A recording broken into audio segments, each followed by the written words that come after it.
Okay, for this special talk, I'll just focus on the book of John. I shared earlier on one of the signs that Jesus did, the sixth signs, that is the healing of the man born blind.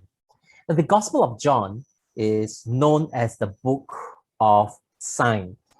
And in John chapter 20, verses 30 to 31 that I quoted earlier on in the sermon, John says that Jesus did many other signs in the presence of his disciples, which are not recorded in this book.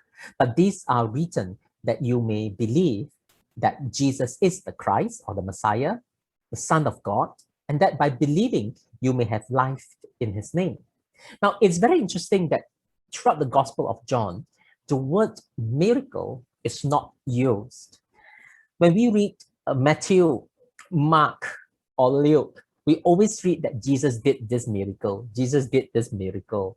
But when we come to the Gospel of John, the word miracle is not used. In fact, another word that's being used, that is the word sign.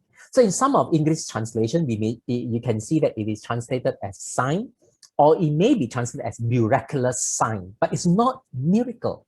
Now, what is the difference between signs and miracle? Why is it that John is so unique in a way that he only uses the word sign and not miracles?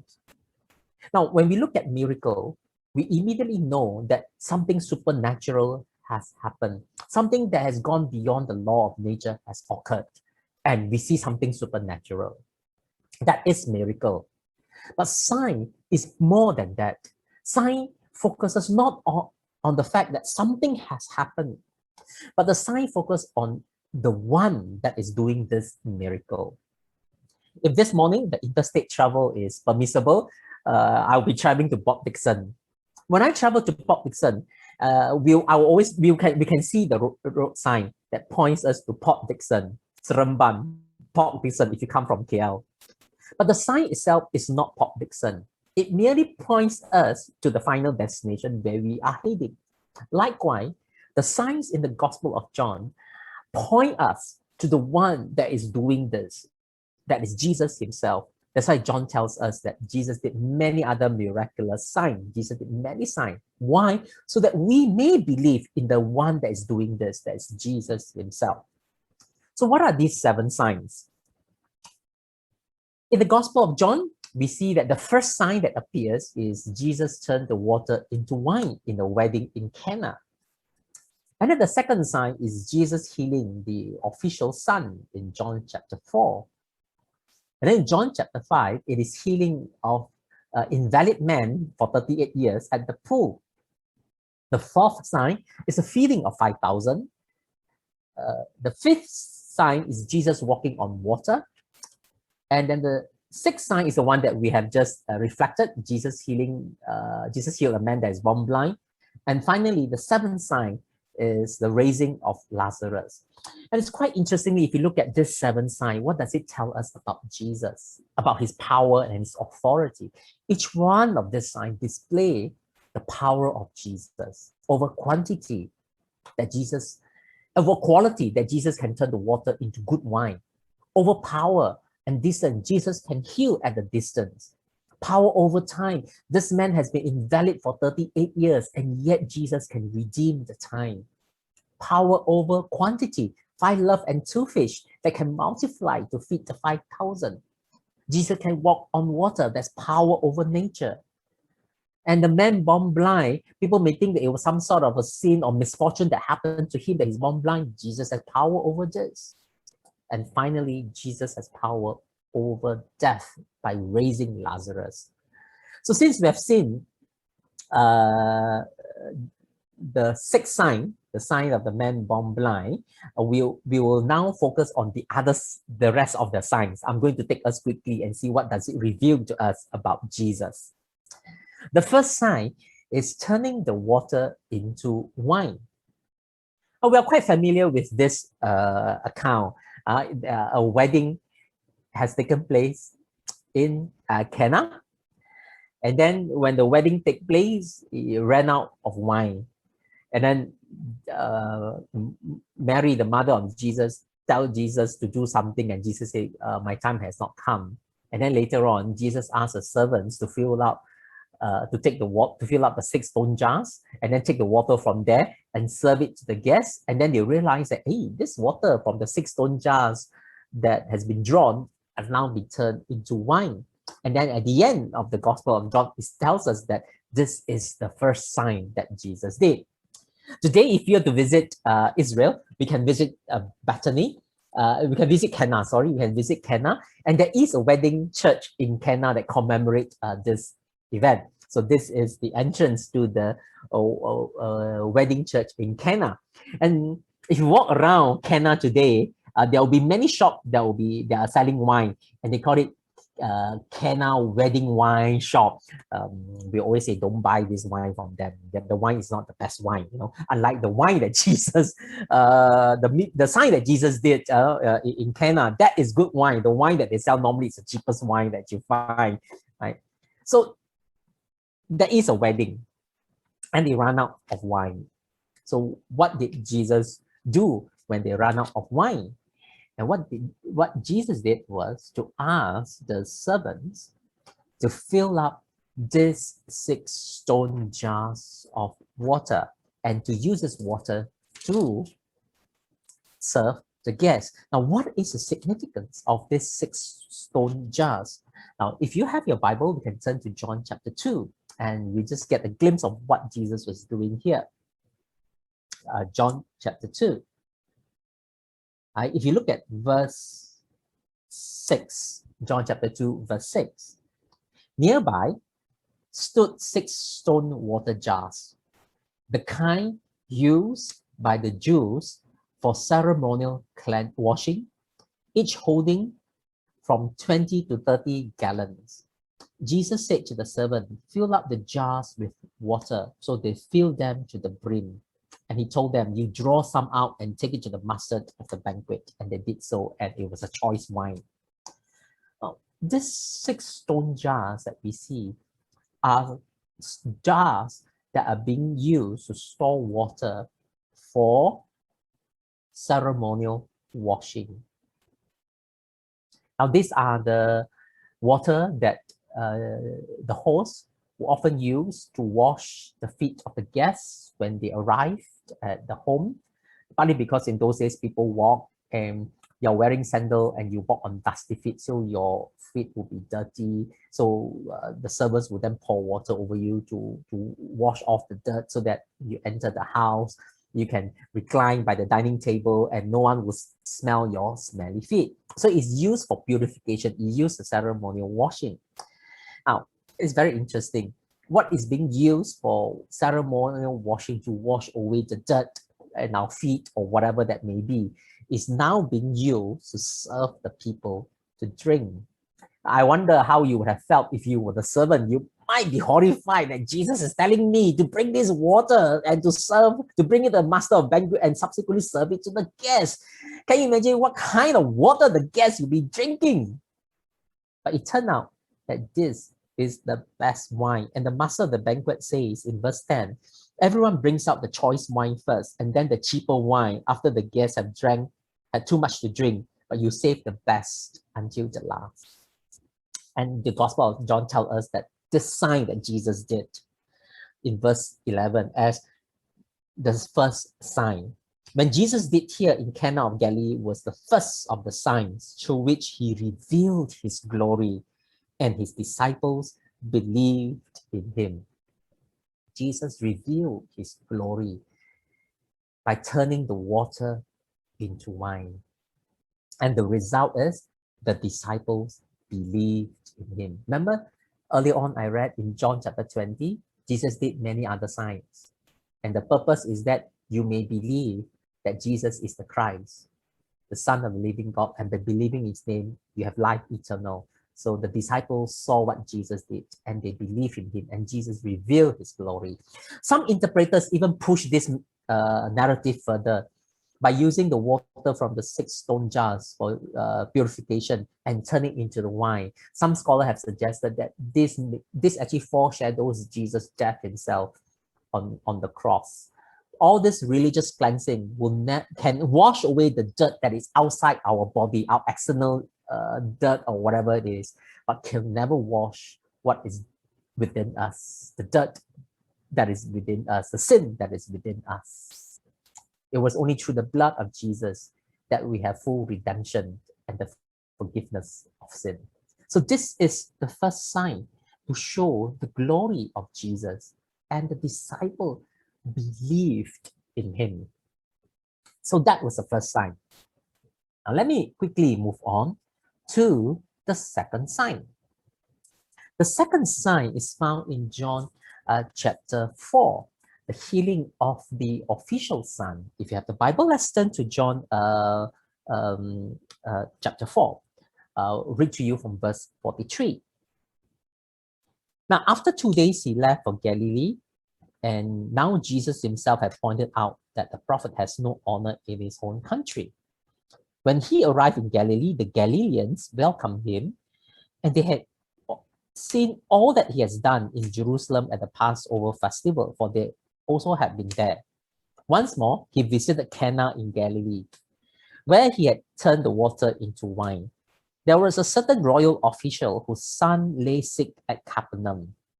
When this man heard that Jesus had arrived in Galilee from Jerusalem, he went to him and begged him to come and heal his son, who was close to death.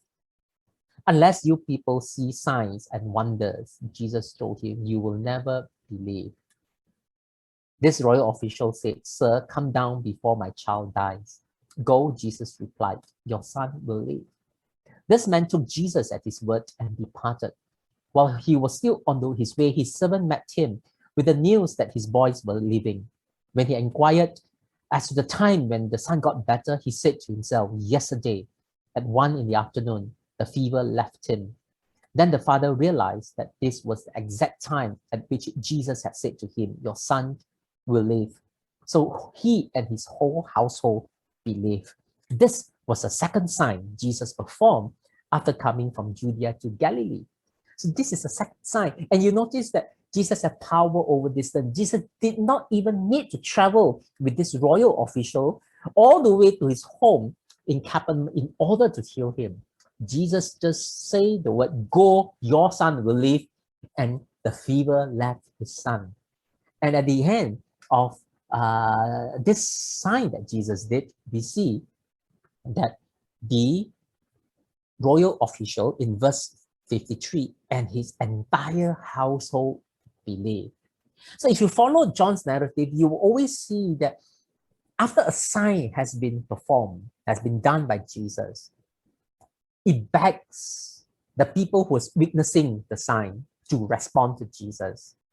You have two choices. Either you believe in Jesus or you do not believe in Jesus. You trust him or you will reject him. So that will be the two response that we will see throughout in the remaining of the signs. So here, the royal official believes, and this is significant in the Gospel of John because this royal official is a Gentile. He worked for the Roman government. And now Jesus reaches out to the Gentile, heal his son, and as a result, the entire Gentile and his household believe. Salvation has come even to the Gentiles. Right? So you just think about your moment, like if you are this royal official son, and Jesus were to say to you, go, your son will live. What would you do? John's gospel tells us that in verse 50, this royal official took Jesus at his word and departed. He trusted in him and his son was healed. The fever left him. Sometimes for us, it's so hard to trust in God, isn't it? And what is interesting in this narrative is that even a Gentile trusted Jesus, while the Jews may have rejected him, because John makes it clear in verse 44, Jesus has pointed out a prophet has no honor in his own country. Even his own rejected him, but the Gentile welcomes him, and he and his entire household believed in him. Beautiful narrative that we see what Jesus did in his second sign. Now, let us move on quickly to the third sign that Jesus did. which is the narrative immediately following at the beginning of chapter 5. This is actually quite an interesting. I love this third sign that Jesus said, healing the man at the pool. Let us read chapter 5, verse 1. Sometime later, Jesus went up to Jerusalem for one of the Jewish festivals. Now there is in Jerusalem near the sheep gate a pool, which in Aramaic is called Bethesda, and which is surrounded by 5 covered colonnades. Here a great number of disabled people used to lie, the blind, the lame, the paralyzed. One who was there had been invalid for 38 years. When Jesus saw him lying there and learned that he had been in this condition for a long time, he asked him, "Do you want to get well?" "Sir," the invalid replied, "I've no one to help me into the pool when the water is stirred. While I'm trying to get in, someone else goes down ahead of me." Then Jesus said to him, "Get up, pick up your mat and walk." At once the man was cured. He picked up his mat and walked. That day on which this took place was a Sabbath. And so the religious leaders said to the man who had been healed, "It is a Sabbath. The law forbids you to carry the mat." But he replied, "The man who made me well said to me, 'Pick up your mat and walk.'" And so they asked him, "Who is this fellow who asked you to pick it up and walk?" And the man who was healed had no idea who it was, for Jesus had slipped away into the crowd that was there. Later, Jesus found him at the temple and said to him, "See, you are well again. Stop sinning, or something worse may happen to you." And this man went away and told the Jewish leaders that it was Jesus who has made him well.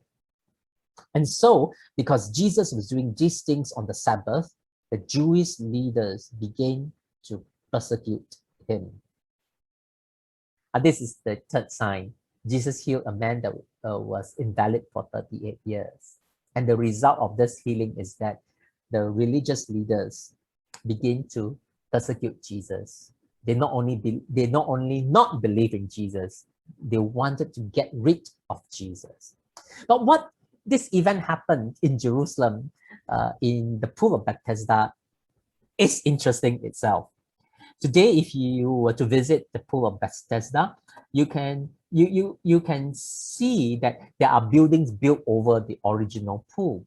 Now, if you look at this line here, if I can use my laser pointer, okay, there is a pool here. You can see the word Southern Pool, and you can see there is another pool here called the Northern Pool. There are actually 2 pools, North and South. And then what you see now, there were actually a basilica, a church that was being built over it during the Byzantine era, that is during the era after Constantine in the 4th or 5th century. And then there was a Crusader chapel that was built over the ruins. So there are buildings, layers of building that built over it. But next to this pool, the Northern Pool and the Southern Pool, you can see there are pagan medicinal baths here. So this is where this event of the healing takes place. Now, it's quite interesting that if you read the Gospel of John, John described that the pool of Bethesda is a pool that is surrounded by 5 covered colonnades. For many years, scholars have actually questioned whether John got it right or not. How can it be that a building has 5 roof colonnades? You imagine a building with 5 roofs, like it would look like a pentagonal shaped building. Most buildings in the ancient world is all squarish or rectangular, so it has to be 4, it cannot be 5. So there has been question raised whether John was accurate in his description. So it was not until the 19th century that when archaeologists discovered the site that they think that 5 roof colonnade could have been a possibility. So in the 1960s, as more excavations were being carried out, and finally things begin to reveal to us that, hey, it's possible that there is a 5 colonnade building. And then they also discover pagan medicinal bath there that honors Asclepius, which is a god in Greek mythology, that is a god of healing. So if you visit the site today, you can see the Northern Pool here and the Southern Pool here. So you can see the Tin Era Basilica and the Crusader Chapel that's built over it. So how does this pool look like in the first century? This is how it looks like from a model of Jerusalem in the first century. You have the northern pool and the southern pool. One is higher and one is slightly lower. So originally it was only one pool, but because the population in Jerusalem continued to increase, they need to build another pool as a reservoir. So as they build another pool, they just attach to it. So what you can see here is actually 5 roofs. 1 roof, 2 roof, 3 roof, 4 roof, and in the middle 5 roofs. So you can see that this is a 4 roof pool, and they do the extension added to it. So all this is counted as 1, 2, 3, 4, and 5. So that is an accurate description. Now, in this particular healing, it's very interesting in the way that the conversation that Jesus had with this invalid man. Jesus asked this man, "Do you want to get well?" Now, that is very unusual because this language, "Do you want to get well?" and the way the man responded, "The man who has made me well," is actually the language of Asclepius, the God of healing. Now, if you read the rest of the gospel, when we see how Jesus healed someone, right? Jesus always say, "Your faith has made you well," or "Your faith has saved you." The word that is being used is always the word save. Your faith has saved you. Being healed is also seen as part of salvation. You know, that means you're being made well. Sozo, the word that we translate as to save or salvation, means we are restored, we are made well, not only made well with God, but made well physically as well. So it's a much more holistic understanding. So the woman with the issue of the blood, right, for example, when he came to Jesus, touched Jesus from behind, and Jesus healed him, Jesus said, "Daughter, your faith, go, your faith has made you well." That was the language that Jesus had also always used in healing. But strangely, in this case, Jesus said, "Do you want to be made well?" That's a language of healing, the language of healing that's being used as Asclepius.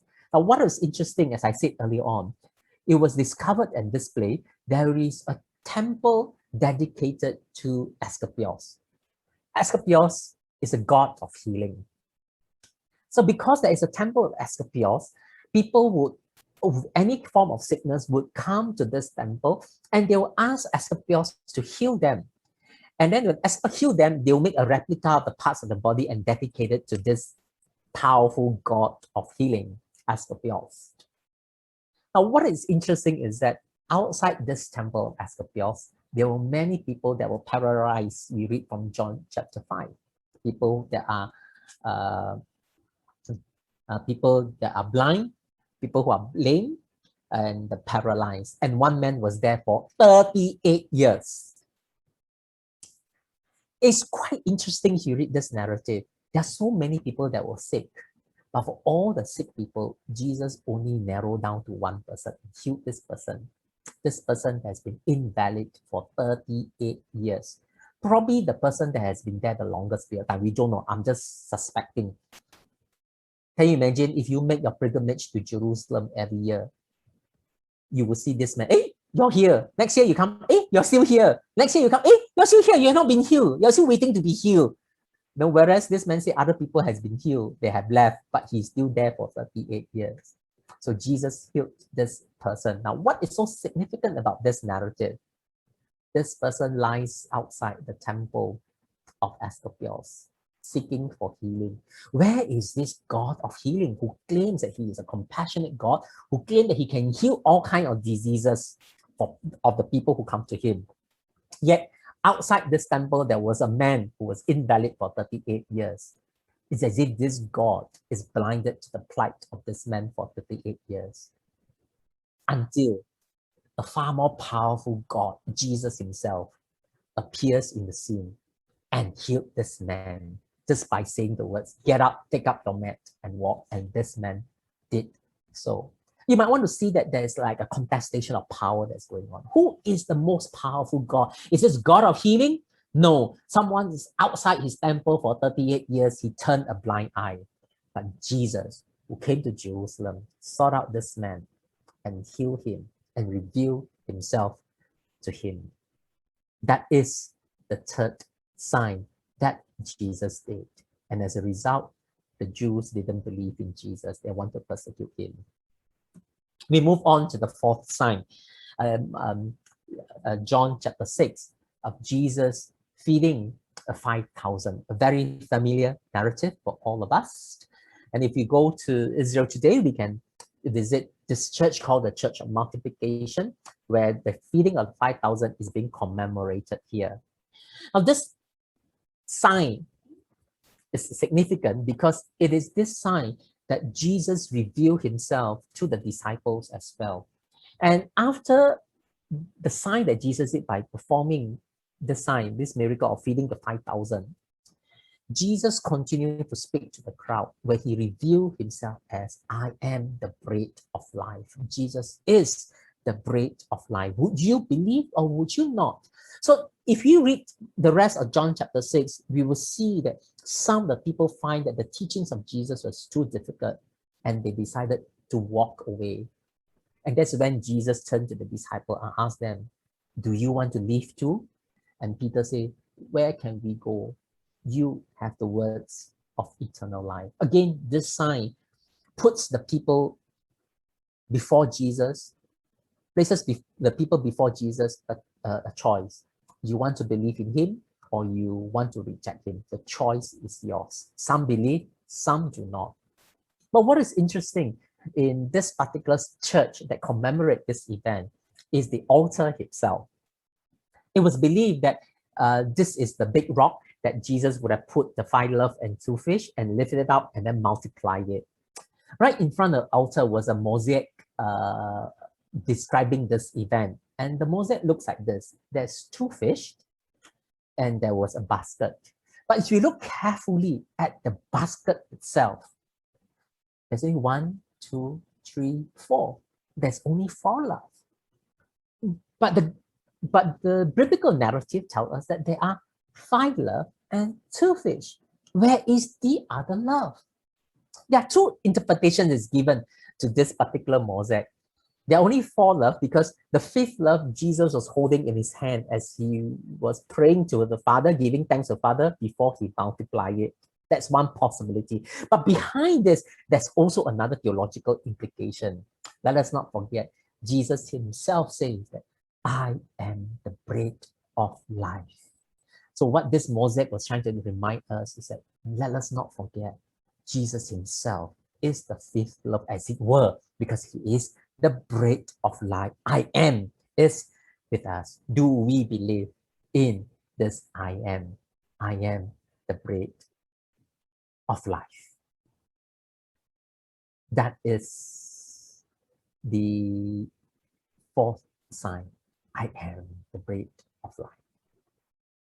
Then we look on to the 5th sign, is where in John chapter 6, Jesus walks on water. In this particular narrative, again, we are very familiar. When evening came, Jesus asked the disciples to go down to the Sea of Galilee, and then there was a strong wind, and then it was then that Jesus approached the boat, walking on water, and the disciples were all frightened. And then Jesus revealed himself to the people, to this disciple, by saying, do not be afraid, it is I. So today, there's opportunity if you visit Israel that you can cross the Sea of Galilee. Very calm, it's usually very calm, and throughout the trips I've led, we have always had a real worship in the ship commemorating Jesus walking on water and Jesus calming the storm. So in this particular sign that Jesus did, which is very interesting, is that when the disciples saw Jesus walking on the sea and coming near the boat, they were frightened. Of course, any one of us in the sea of fear, in a rough sea, we would naturally be frightened. But Jesus said to them, it is I. Do not be afraid. It is I. Do not be afraid. Now this language, it is I, is a very significant expression. The same phrase, it is I, in the Greek language, is the same phrase that is being used to translate the Old Testament. The Septuagint is being used to translate the Old Testament of God revealing himself, that I am who I am. It is translated as it is I in Greek. So it's the same Greek word So in other words, when Jesus revealed himself to the disciple when he was walking on water by saying, "It is I," Jesus is telling the disciples, "I am who I am." It is like a revelation of God to the disciples. Now the disciples have been following Jesus. They have seen all the signs. They have seen Jesus turning the water into wine. They have seen Jesus healing the official son.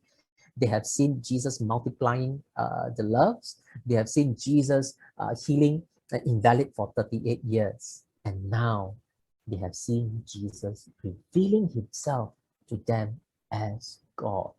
Would they believe in this God? Sometimes in our sea of fear and anxiety, may we also see Jesus walking on water toward us and hear his gentle voice saying to us, "It is I am who I am. God is with us." That is the fifth sign. The sixth sign, we have, which I've expounded a bit in our sermon earlier on, so I'm going to skip this, and we're going to move on to the final sign, the seventh sign, that is the raising of Lazarus in Bethany. Today, if we visit Bethany, there is a church of St. Lazarus, where if you look at the walls of the church, there's three beautiful mosaics depicting the siblings, Mary, Lazarus, and Martha. And inside the church, if you look at the mosaic wall, there's a beautiful mosaic painting here that commemorates this event when Jesus asked the tombstone to be opened and Lazarus was being raised. Now, this family is a family that Jesus deeply loved. If you read John chapter 11, we see that despite the deep love that Jesus has for this family, Jesus deliberately delayed going to help them. Jesus received news that Lazarus was not well, but Jesus said, "Look, I'm not going to go now. I'm going to stay for 2 more days before I go." It was as if Jesus was deliberately delaying his trip, and of course, Lazarus died. And then when Jesus arrives in Bethany, Lazarus has been dead for 4 days. And I think the Gospel of John deliberately tells us why Jesus delayed. The signal of this delay leading in arriving at Bethany 4 days after the death of Lazarus is significant because there is no more hope of resuscitation. Interestingly, the Jewish mindset has this idea that when someone passed, 3 days, the soul will hover around the grave, and then at the 4th day, you go away with no more hope of resuscitation. So Jesus deliberately delayed so that no one would doubt this account that Jesus has power to raise the dead. And this is the seventh sign that points towards the death and the resurrection of Jesus as well. And when Jesus arrives in Bethany, Jesus also reminded the sisters that I am the resurrection and life. So in raising Lazarus from the dead, Jesus is pointing towards himself. I am the resurrection and the life, and point towards his death and resurrection as well. So Jesus raised Lazarus and asked the people to take off his grave clothes and let him go. Now, what is interesting is the verdict. And the result of the sign, as we've seen thus far, is always divisions. There's always divisions of the people who have been witnessing. And the Gospel of John makes it so clear that in this seventh sign that Jesus did, in verse 45 and verse 46, very clear. There are those who believe, there are those who did not believe in Jesus. That is very clear. Let me read to you. Verse 45. Therefore, many of the Jews who had come to visit Mary and had seen what Jesus did believed in him. But some of them went to the Pharisees and told them what Jesus had done. Then the chief priests and the Pharisee called a meeting of the Sanhedrin, and you read further on, you know that they did not believe in Jesus. So this is the signs in the Gospel of John. So if you reflect on this series of 7 signs, Jesus turned the water into wine, showing that he has power over the ritual purification that can never wash away sins. Only his blood can give us full redemption and forgiveness of sin. Jesus heals the official son, showing us that he is God that has power over distance and space. He need not be physically present in order to heal person. He can just say the word, and the person that at the distance away can be healed. Jesus heals the man at the pool, the invalid 38 years, redeeming not only the time that's lost 38 years in his life, but Jesus is far more powerful than Asclepius. And Jesus has compassion on the people. Jesus feeds the 5,000. His power over quantity, 5 loaves and 2 fish can be multiplied.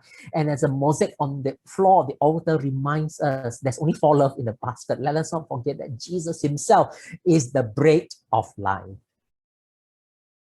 Jesus walks on water, showing his power over nature. But more importantly, by walking on water, he's revealing himself as God to the disciple. He is the I am. Jesus heals the man that is born blind, showing us that even through this blindness of the person, that he can see, and the work of God, the glory of God can be revealed through him.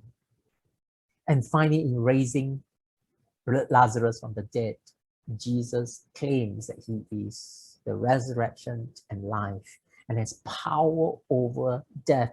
And the Apostle Paul tells us in 1 Corinthians chapter 15, "Oh death, where is your sting?" Because of the resurrection of Christ, death is defeated. So these are the signs that Jesus did in the Gospel of John. Jesus did many other signs in the presence of his disciples, which are not recorded in this book. But these are written. These 7 are carefully chosen by John. And these 7 signs that Jesus did were described for us in detail, with the very purpose that we may believe that Jesus is the Christ, the Son of God. And by believing, we may have life in his name. As we look at the 7 signs, each of these signs presents itself to the people who were witnessing it. Do you believe or do you not believe? Likewise, as we reflect on the 7 signs that Jesus did in the Gospel of John, I'm just giving you a broad overview. May we continue to believe that Jesus is the Christ, the Son of God, and that by believing in him, we may have life in his name.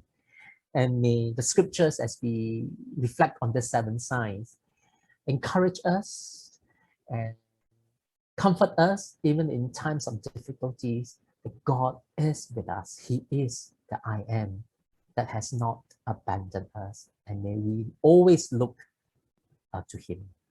So that would be just my special talk, as to give us a broad perspective of the book of the Gospel of John.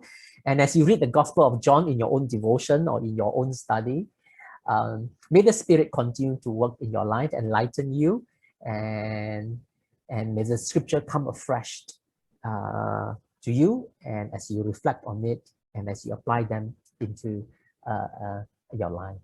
Yep, so I'll just stop sharing here.